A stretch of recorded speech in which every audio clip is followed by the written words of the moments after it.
श्री राधे राधे।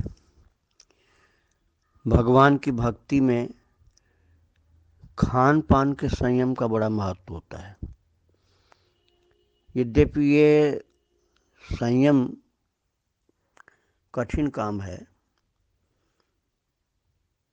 पर जिसको ठाकुर जी से प्रेम होगा उसको थोड़ा करना ही पड़ता है।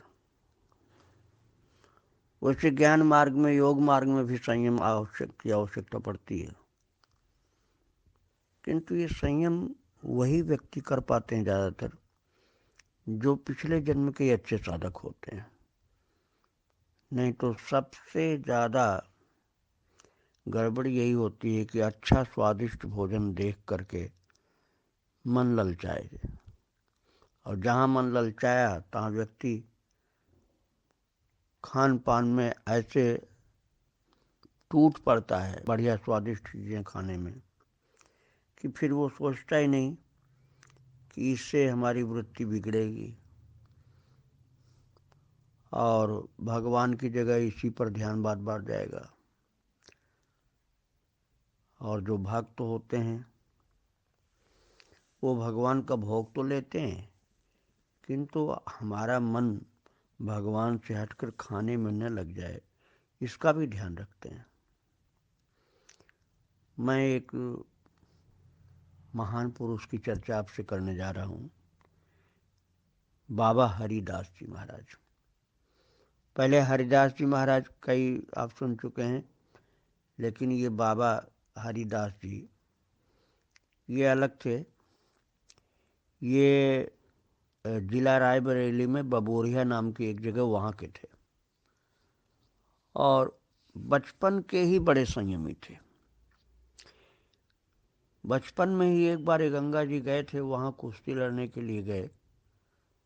तब पहलवानी करने का इनका बड़ा स्वभाव था, लेकिन इतना संयम था कि 18 दिन तक कुछ नहीं खाए थे। उसके बाद फिर खान पान जब प्रारंभ किया तो संयम के साथ, जैसे भूख तो खूब लगी थी और पहलवान थे तो भोजन भी ज़्यादा करते थे, भूख थी, लेकिन उसका आधा इन्होंने खाया। अर्थात 1 किलो खाने का अंदाज था तो आधा किलो खा करके भूखे रह गए। और रोजाना संयम करते थे ये। खाने पीने की कमी घर में नहीं थी, लेकिन मन पर कंट्रोल करने के लिए ऐसा करते थे। अच्छी चीज़ खाने को जब मन चले तो खाने के पहले वो मन को दंड देते थे। घोड़े की लीद या टट्टी के पास जाकर बैठ जाते और मन से कहते खाओ, तो मन तो उसको खाने को तैयार होगा नहीं।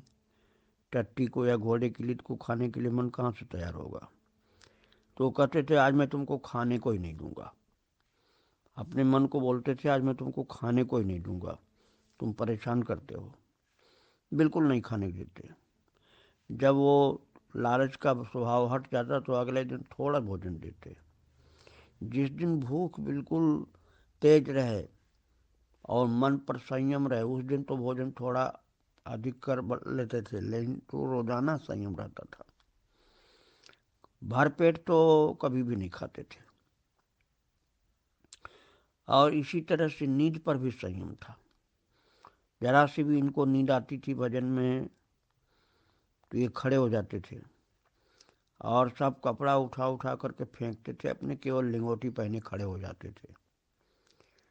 और खाली लिंगोटी पहने हुए जब खड़े हो जाएं तो ताल ठोक कर कहते थे, नींद को बोलते थे, जब मैं बैठा रहता हूँ तब तुम आकर चढ़ बैठती हो मेरे ऊपर। अब मैं खड़ा होकर के तुमसे लड़ने के लिए तैयार हूँ, अब लड़ो मुझसे। ऐसे महाराज नींद को डांटते कि आवाज आ मुझे हरा, अब मैं ताल ठोक कर खड़ा हूँ, देखता हूँ कैसे आती है। नींद को डांट डांट करके भगा देते। इस तरह से नींद को जीत लिया, स्वाद को जीत लिया, नींद को जीत लिया। और जब बैठने के लिए कोई इच्छा होती थी तो एक चबूतरा जो बिल्कुल ऊंचा था, खतरनाक ढंग का बना हुआ, उसके किनारे पर एक स्टूल रखते थे, स्टूल के ऊपर बैठते थे, कुर्सी पर नहीं बैठते थे, स्टूल पर इसलिए बैठते थे कि जिससे डर बनी रहे कि जरा सी नींद आई, नींद का झोंका आया तो स्टूल गिरेगा और मैं गिरूंगा गड्ढे में, चबूतरे के नीचे गिर जाएगा स्टूल, मैं भी गिर जाऊंगा, इस डर से फिर नींद नहीं आएगी। ऐसा इसलिए करते थे कि जिससे नींद पर कंट्रोल हो जाए। तो उन्होंने धीरे धीरे भोजन को भी जीत लिया, नींद को भी जीत लिया, स्वाद और निद्रा दोनों पर विजय प्राप्त कर लिया। सच्चे संयमी व्यक्ति थे, वैराग्यवान तो थे ही। थोड़ी उम्र में ही उन्होंने संत वाली दीक्षा प्राप्त कर ली थी। और अयोध्या जी में जो छोटी छावनी बोला जाता है, जिसका पुराना नाम है मणिराम दास जी की छावनी, शिष्य तो वहाँ के थे, बाबा हरिदास जी महाराज शिष्य मणिराम जी की छावनी के थे, किंतु उन्होंने जो बड़ी छावनी के संस्थापक थे महाराज जी, रघुनाथ दास जी महाराज, बाबा रघुनाथ दास, जिनका चरित्र आप सुन चुके हैं, उन्हीं के पास जाकर के बैठ करके भजन की विधि सीखे थे। मणिराम जी की छावनी में दीक्षा लेने के बाद बाबा के पास जाकर के भजन की विधि सीखा, क्योंकि वो जान गए थे कि बाबा रघुनाथ दास जी महाराज परम सिद्ध पुरुष हैं, और अपने गुरु से आज्ञा लेकर के उनके पास गए थे और उनसे भजन की विधि सीखा। एक दिन वो बड़े महाराज जी जो रघुनाथ दास जी बाबा थे, बड़ी छावनी वाले, वे स्नान कर रहे थे, तो वो एक कमरी को फाड़ करके उसकी लिंगोटी बांधते थे। वैसे अधिकतर लोग लिंगोटी पहनते हैं कपड़े की, वो कंबल, पतले कंबल के फाड़ करके लिंगोटी पहनते थे। तो जब वो स्नान कर चुके तो ये बाबा हरिदास जी महाराज उनकी लिंगोटी धोने के बाद उनकी लिंगोटी का पानी निचोड़ करके पान कर लिया, पानी पी लिया, लिंगोटी का निचोड़ा हुआ पानी पी लिया। तो बाबा रघुनाथ दास ने कहा, अरे ये क्या किया? तो वो बोले कि महाराज जी मैंने अच्छा किया, मेरे मन में ऐसा भाव आया इसलिए मैंने किया। तो बाबा रघुनाथ दास जी बोले, अब तुम्हारा मुकाबला कोई नहीं कर सकेगा, जाओ, चिंता मत करो, भला ही होगा, फिर ऐसा नहीं करना। लेकिन महाराज जी का आशीर्वाद मिला और उनकी दिव्य दृष्टि हो गई। काशी में एक बार रामायण की सभा हुई थी, तो विशेष कुछ चौपाइयाँ थी जिनका अर्थ निकालना था, कोई नहीं बता पाया जो बाबा हरिदास ने बताया, क्योंकि इनकी दिव्य दृष्टि खुली हुई थी। इनको तुलसीदास जी का साक्षात्कार होता था, तुलसीदास जी का साक्षात्कार होता था, बड़ी अद्भुत शक्ति थी इनकी। और कोई भी ऋषि मुनि की विशेष बात जानने के लिए उसका ध्यान करके उनसे पूछते थे, और इतना सामर्थ्य था कि कोई इनके सम्मुख झूठ नहीं बोल सकता था। एक बार ये अपनी कुटिया में बैठे थे, तो वहाँ का जो नवाब जिसकी जमींदारी थी वहाँ, वो नवाब एक बड़े से झोले में 2 जीवित मछलियाँ लेकर के अपने घर जा रहा था। तो रास्ता उसका बाबा हरिदास की कुटिया के निकट से था, तो वो तो अभी आता नहीं बाबा के पास, क्योंकि 2 मछलियाँ उसके पास झोले में थी। वो तो चुपचाप जा रहा था, लेकिन बाबा तो अंतर्यामी थे, बाबा को मालूम हो गया। बाबा ने नवाब को बुलाया, और बाबा का इतना प्रभाव था कि जब बाबा ने बुलाया तो नवाब मना नहीं कर सकता था। वो आया और बाबा ने कहा कि बैठो, थोड़ा आराम कर लो, थोड़ा बैठ जाओ फिर जाना। तो बहुत संकोच के साथ नवाब बाबा के पास आए और फिर बैठे। तो बाबा ने पूछा कि नवाब, इसमें क्या लिए हो नवाब साहब, इस झोले में क्या लिए हो? अब तो नवाब बेचारा बड़ा घबराया कि बाबा जान गए या क्यों मुझसे पूछ रहे हैं। तो बड़ी दबी जबान से धीरे से बोला, बाबा इसमें मछलियाँ हैं। तो बाबा ने ये नहीं कहा कि क्या करोगे, कहाँ ले जा रहे हो, कैसे लाए हो। बाबा ने कहा कि इनको ये गड़ैया जो है, अर्थात जो छोटी सी तलैया है, इसमें डाल दो, अब फिर सत्संग की बात करेंगे। अब वो खरीद के लाया था उनको खाने के लिए, लेकिन अब बाबा की बात को कैसे इनकार करे। उसने जाके तलैया में डाल दिया और फिर बाबा के पास बैठा। बाबा ने ऐसी दिव्य सत्संग की बातें उसके सम्मुख की, इतना वैराग्य और ज्ञान की बात सुनाया कि महाराज वो नवाब अपने घर नहीं गया, वहीं से उसको इतना वैराग्य हुआ कि वो चला गया वापस जंगल की ओर और फिर लौट करके वापस कभी घर नहीं गया। बाबा के अंदर दैवी शक्ति थी। आप लोग जो जानते हैं उनको पता होगा, उन्नाव जिला में तकिया नाम की एक जगह है, वहाँ बाबा मोहब्बत शाह की मज़ार है। बड़ी इमारत है, बहुत बड़ा मेला लगता है। और मोहब्बत साहब जो थे, मोहब्बत शाह, ये मोहब्बत शाह वैसे नाम तो मुसलमान का है ही, मज़ार भी है उनकी, लेकिन ये राम भक्त थे और सिद्ध राम भक्त थे। और आज भी वहाँ के लोग ये जानते हैं, उन्नाव के तकिया के लोग, कि बाबा मोहब्बत शाह सिद्ध मज़ार है और राम जी के भक्त थे। और वो कृपा करते हैं तो हिंदू लोग भी जाते हैं और राम नाम कीर्तन वहाँ करते हैं। तो वो एक बार बाबा हरिदास जी को दर्शन दिए। उस समय वो जीवित नहीं थे अपने शरीर से, जबकि बात मैं बता रहा हूँ। मज़ार तब भी थी, लेकिन उन्होंने आकर के प्रकट होकर के बाबा हरिदास जी को दर्शन दिया और कहा कि मेरी मज़ार पर आना, मैं आपका दर्शन वहाँ चाहता हूँ। तब बाबा हरिदास जी कुटी पर से एक घोड़े पर चढ़ करके, काफ़ी दूर था वो, तो बाबा मोहब्बत शाह के पास, मज़ार के पास वो नाव गए थे। वहाँ बाबा ने फिर प्रकट होकर दर्शन दिया और बहुत सारी चीज़ें दी है, कपड़ा दिया, भेंट दिया। तो बाबा हरिदास जी बोले, मैं साधु का सामान कैसे लूँ, आप भी तो साधु हैं।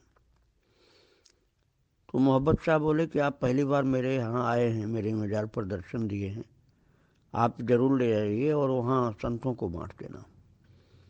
तो लोगों को बड़ा आश्चर्य हुआ कि मोहब्बत शाह का दर्शन करने गए, बाबा मोहब्बत शाह के दर्शन करने गए तो मोहब्बत शाह ने इनको प्रकट होकर दर्शन दिया और बहुत सारी दिव्य भेंटें दी थी। ऐसी अद्भुत शक्ति थी बाबा हरिदास जी के पास। बाबा हरिदास साधना काल में केवल अयोध्या जी रहे। जब उन्होंने दीक्षा लिया था मणिराम जी की छावनी में, और बड़े महाराज जी जो रघुनाथ दास बाबा बड़ी छावनी के जो संस्थापक थे, उनके पास जब बैठते थे साधना काल में, बस उतना ही दिन वहाँ रहे अयोध्या में। उसके बाद पूरा जीवन वो रायबरेली ज़िले में बबूरिया में ही रहे और वहीं उनकी सिद्धि की अवस्था और सारी परमहंस की अवस्था और सब चमत्कार, उनके दर्शन भक्त लोग वहीं करते थे। आखिरी टाइम में भी बाबा बबूरिया में ही, रायबरेली में ही रहे। बाबा हरिदास जी के पास एक बहुत ही अद्भुत शालिग्राम जी थे। बाबा हरिदास जी बहुत भाव से उनकी पूजा करते थे। राम जी की भक्ति उनको प्राप्त थी। शालिग्राम भगवान उनके नीले नीले थे, अद्भुत नीलमणि के थे वो, और उनको हाथ पर रखने से नीली नीली आभा हाथ में प्रकट हो जाती थी। वो जल्दी से किसी के हाथ पर रखते नहीं थे, लेकिन कोई सिद्ध पुरुष आवे तो वो कृपा करके उनके हाथ पर देते थे, जैसे भगवान का दुलार वो कर रहे हों, और नीली आभा हाथ पर प्रकट होती थी। और बाबा बड़े भाव से उनकी सेवा करते थे शालिग्राम जी की। जाड़े में भगवान शालिग्राम को गुनगुने पानी में स्नान करा के पूजन बंदन आरती भोग सब करने के बाद फिर एक कमल के अंदर, छोटे से थे ना शालिग्राम जी, कमल के अंदर रखकर, खिले हुए कमल में, खिले हुए कमल के अंदर पधरा करके फिर धूप में बैठाते थे। और एक दिन ऐसे ही खूब पूजा भोग सेवा आरती सब करने के बाद वो खिले हुए कमल में पधरा करके शालिग्राम जी को और वो धूप खिला रहे थे। अचानक एक कौआ आया और कौआ आकर के नीलमणि भगवान शालिग्राम जी को चोंच में लेकर के, क्यों छोटे थे शालिग्राम जी भी छोटे से थे, बिल्कुल मटर से थोड़े ही बड़े थे, तो उनको कौआ आया और नीलमणि भगवान उनको बोलते थे, वो शालिग्राम जी को नीलमणि भगवान बोलते थे बाबा। तो उनको कौआ आ करके चोंच में लेकर के भागा। और ये उस समय बाबा हरिदास जी महाराज वयोवृद्ध हो चुके थे, तो हाय हाय मचाने लगे। बुढ़ापे में हमारे ठाकुर जी को चले गए, आंखों से आंसू गिरने लगे और घबरा करके वो अपने शिष्य को बुलाए, बेटा देख नीलमणि भगवान को कौआ ले गया, कौआ ले गया। और शिष्य का नाम था औसान दास। बाबा ने कहा बेटा औसान दास जा, कौए के पीछे जा, देख कहाँ जाता है, लेकर के आ ठाकुर जी को। ये तो लेकर गया। बाबा कहने लगे नीलमणि भगवान मेरे कहीं खो न जाए। अब वो कौआ के पीछे वो औसान दास जी भागे, लेकिन कौआ तो तेज उड़ करके गया। बाबा औसान दास कहाँ तक दौड़ते, वो कौआ की स्पीड तो बहुत तेज थी, वो तो आकाश में उड़ रहा था, तो वो कहाँ गया कुछ पता नहीं चला। और आखिर में लौट करके औसान दास जी को आना पड़ा। बोले कि महाराज जी वो तो इतना तेज उड़ करके गया ले करके कि कुछ मालूम नहीं कहाँ गया। बाबा ने उसी समय अन्न जल छोड़ दिया। औसान दास ने बहुत विनती की और भी शिष्यों ने, भक्तों ने प्रार्थना किया, बाबा आप स्नान करें। स्नान करना भी बंद कर दिया बाबा ने, स्नान भी नहीं किया, अन्न जल छोड़ दिया। भक्तों ने प्रार्थना किया। औसान दास ने कहा कि बाबा आप जैसा कहेंगे वैसा शालिग्राम हम लोग ले आएंगे, आप चल करके दूसरे शालिग्राम ले आइए, अयोध्या जी चलिए, वृंदावन चलिए, जहाँ आपकी इच्छा हो, या आप पशुपतिनाथ चलें वहाँ से ले आएं। बाबा ने कहा मुझे तो मेरे ठाकुर जी चाहिए, मैं न स्नान करूँगा, न जल पीऊँगा, न भोजन करूँगा। अब वो दिन तो निकल ही गया था, अगला दिन भी निकल गया, 2 दिन हो गए इसी तरह। और तब दूर आ करके वो कौआ फिर काँव काँव करने लगा, वही कौआ आया। बाबा ने कहा औसान दास इसको बोलो कि मैं इसके ऊपर अपनी जान छोड़ दूंगा, शरीर त्याग दूंगा, नहीं तो ये मेरे नीलमणि भगवान कहाँ है बता दे। और जब उन्होंने कहा कि तू बता दे मेरे नीलमणि भगवान को कहाँ रख के आया है, नहीं तो मैं तेरे ऊपर अपने शरीर छोड़ दूंगा, प्राण छोड़ दूंगा। तब कौआ धीरे धीरे उड़ना शुरू किया आकाश में, तेज नहीं भागा, बहुत धीरे धीरे धीरे उड़ता था, बहुत धीरे से आगे बढ़ता था। बाबा ने कहा औसान दास जा, कौआ तुझको बुला रहा है। वो उड़ते उड़ते धीरे धीरे धीरे धीरे उड़ता था, औसान दास के पीछे पीछे चले। और महाराज वो घूम घूम करके कौआ मुड़ मुड़ करके पीछे देखता था, मुड़ करके औसान दास को देखता था जैसे उनको बुला रहा है कि हाँ साथ में चलो, और पीछे पीछे चलते जाते थे, वो धीरे धीरे उड़ता जाता था। निकट में एक झील थी, वहाँ पहुँचा और वहाँ कुछ किलोमीटर पर झील थी, वहाँ वो झील में उतरा। झील सूखी हुई थी, उसमें कुछ दरारें पड़ गई थी। उसी पर दरार के पास बैठ कर के कौआ काँव काँव करने लगा। अवसान दास पहुँच कर के कौआ के बिल्कुल पास पहुँचे। जब दरार उन्होंने देख लिया तब कौआ उड़ गया। अवसान दास ने देखा कि दरार में नीलमणि भगवान चमक रहे हैं और वो शालिग्राम भगवान को दरार में से लेकर के हाथ में फिर बाबा के पास आए। तब बाबा ने स्नान किया, भगवान को स्नान कराया, भोग लगाया। ऐसा अद्भुत भाव था कि खोए हुए शालिग्राम भगवान को कौआ ने फिर ले जाकर के दिलवा दिया।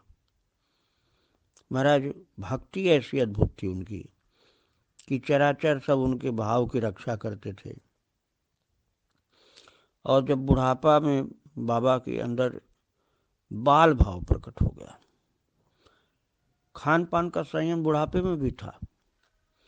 वो 5 वर्ष एक आम के बाग में रहे और आम का बाग बहुत उत्तम कोटि का आम का बाग था। बहुत बढ़िया किस्म के, बहुत बढ़िया क्वालिटी के आम उसमें पकते थे। वृक्ष बहुत अच्छे क्वालिटी के आम के थे और टपक करके गिरते थे पके हुए आम। 5 वर्ष में एक भी आम बाबा ने अपनी जुबान पर नहीं रखा। जो भी कोई आवे खाए, लेकिन 5 वर्ष में एक दिन भी बाबा ने वो आम नहीं खाया। इतना संयम था। आखिरी 15 वर्ष तो बाबा जी का बिल्कुल परमहंस अवस्था में बीता था। सारे काम छोटे बच्चों जैसे होते थे। गांव के छोटे छोटे बच्चों को इकट्ठा करके पीली पीली आम की पत्तियों से बैल बनाते थे, जैसे बैल बच्चे लोग बनाते हैं ऐसा। और मिट्टी की छोटे छोटे बर्तन रख करके नंगे नंगे बच्चों के साथ खेलते थे। जो 2 साल के बच्चे, 2 साल के बच्चे, 3 साल के बच्चे जो नंगे रहते हैं उनके साथ खेलते थे। और खुद भी उनके कपड़े का ध्यान उनको नहीं रहता था। यदि कोई बाबा को पहना दे तो पहन लेते थे और उनको अपने शरीर का ध्यान नहीं रहता था। और अपने घोड़ा बन जाते थे, बच्चों को अपनी पीठ पर सवारी कराते। और यदि कोई बच्चा कहता बाबा मेरी पीठ पर बैठो तो बाबा बैठ जाते। फिर बच्चा भाग जाता। बच्चे तो छोटे छोटे होते थे। बाबा की पीठ पर बच्चे बैठे रहते थे और बाबा घोड़े की तरह चलते रहते थे। बच्चे खूब हंसते थे, बाबा भी खूब हंसते थे। खेल खेल में बच्चे बोलते थे खेलो, देखते हैं तुम जीतते हो कि मैं जीतता हूँ। बिल्कुल बच्चे भी बाबा के साथ अपने को भी मानते थे, बच्चे बाबा को भी बच्चे मानते थे। और खेल खेल में बच्चे जीत जाते, बाबा को हरा देते थे। बाबा हार जाते थे, बच्चे जीत जाते थे। अनजान बच्चों के बीच में बच्चे बन करके 15 साल जीवन के आखिर में बच्चे बन करके रहे। बिल्कुल बाल भाव था। कभी कोई विशेष सिद्ध पुरुष आता था तो ज्ञान उनका प्रकट हो जाता था उसके आने पर। फिर बच्चों के बीच में खेलते और फिर कहते कि अच्छा रो, तो बच्चे रोते और खुद रोते। छोटे छोटे बच्चे रोते रहते, फिर वो भी रोते रहते, रो रो करके हरा देते बच्चों को। और खूब इतना ज़्यादा रोते कि बच्चे फिर चुप हो जाते। और कोई सिद्ध पुरुष आते तो ऐसी ज्ञान की बातें करते कि सिद्ध पुरुषों के होश उड़ जाते कि अरे ये तो नंगा बाबा इतना ज्ञानी है। कोई भी दर्शन की बात, वेदांत की बात इतने ऊंचे भाव में बताने लग जाते कि वो ज्ञानी समझ जाता कि महाराज जी की स्थिति बहुत ऊंची है। एक दिन अवसान दास ने कहा गुरुदेव अयोध्या जी चला जाए। तो कहा बेटा अयोध्या क्या करेंगे जाकर, राम जानकी तो मेरे सामने रहते हैं। राम जानकी की छवि उनके सम्मुख रहती थी। उन्होंने बाबा हरिदास ने कहा बेटा राम जानकी की छवि तो मेरे सामने है, नाम की धुनी हो रही है, मेरे रोम रोम से राम नाम की धुनी फूट रही है। नाम की धुनी मेरे रोम रोम से गूंज रही है। जर्रा जर्रा से सब लोगों से और राम नाम का हाहाकार मचा रहता है। जब राम जानकी की छवि मेरे सामने है, राम नाम की धुन गूंज रही है पूरे शरीर में, रोम रोम से गूंज रही है, तो अब फिर मैं अयोध्या जाकर क्या करूँगा। गति भजन से होती बेटा, शरीर कहीं भी छूटे। जो भक्त भगवान में डूबा हुआ है, भगवान की झांकी, भगवान की छवि, भगवान का नाम गूंज रहा है जिसके शरीर में, वो कहीं भी शरीर छोड़े भगवान के धाम ही जाता बेटा। उसके लिए तो हर जगह अयोध्या होती है। आखिरी 15 वर्ष बिल्कुल बाल भाव में और महान सिद्ध पुरुष की अवस्था में थे। भगवान श्री सीताराम जी की छवि उनको दिखलाई पड़ती थी और राम नाम का गुंजार मान होता रहता था शरीर में, कान में, पूरे शरीर में, रोम रोम में, और उनको दूसरा कुछ संसार का सुनाई ही नहीं पड़ता था। ऐसी अवस्था में जब भगवान के नाम, भगवान के रूप छवि में बाबा डूबे रहते थे, ऐसी अवस्था में उन्होंने शरीर को छोड़ा था और बिल्कुल ही परमहंस की उच्च अवस्था में थे बाबा। इस प्रकार से मनुष्य अपने जीवन में सब कुछ प्राप्त कर सकता है, इस साधना में दृढ़ता के साथ जुटे। ऐसे महान संत थे बाबा हरिदास जी महाराज। श्री राधे राधे, जय श्री राधे।